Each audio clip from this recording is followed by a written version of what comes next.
who have all made it to Abidjan. Dear Sadhguru, one of the world's voices and leaders on soil conservation and land in this day and age, having you here is absolutely fantastic, and we welcome you. Namaskaram and good morning to everyone here. Well, in this august audience, I don't have to go about talking about all the horrific statistics we have about all the negative things that are happening with the land and soil on this planet.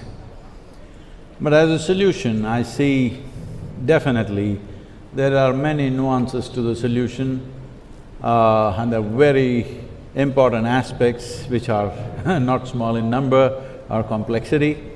But I feel the most important thing if we want to achieve something is, as we have found of all the conventions, one convention which bore positive and conclusive result was the 1987 Montreal Protocol, where we focused on the ozone holes, and largely it was fixed because of single-pointed action.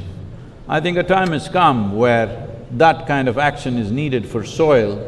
Separating soil from every other issue, though they are significant and important, it's important that we separate soil from the other aspects, because all these other aspects are relevant to our lives only as long as soil is alive.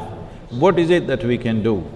I think the most important thing is to put some food there for the microorganisms, which is the fundamental of all life. Putting food there means organic content should rise. If you look at this across the world, not a single nation has a minimum of 3%, not even a single nation. So why can't we set this objective?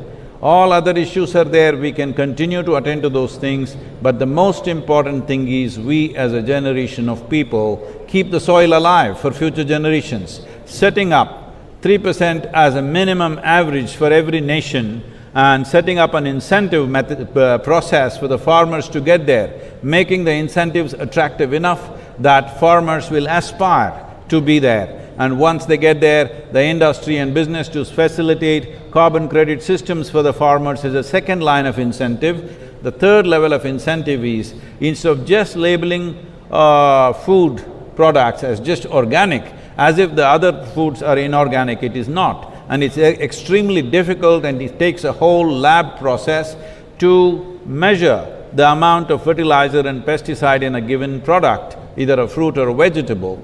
So, the simple thing is to measure the organic content of the soil, which can be done on the land by the farmer. With a little supervision, it can be done. So we can establish 3% organic content.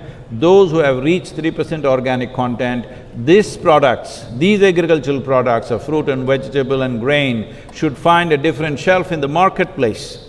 If it finds a different shelf in the marketplace, there is enough science to tell us if a field contains 3% organic content, what are the micronutrients which are present in the food, what are the health benefits, what are the preventive health benefits. I would like to see that all of us strive for this. In these complex issues and complex solutions, implementation becomes a huge challenge, because implementation has to happen on the land, and land is not managed by scientists, land is managed by farmers. So it's extremely important. It must be a single-point agenda, incentive-based agenda. If inspiration, incentives and disincentives after a certain period of time is the way forward, this is my appeal to every one of you, because I don't want this COP15 to end as one more convention with more paper and more paper.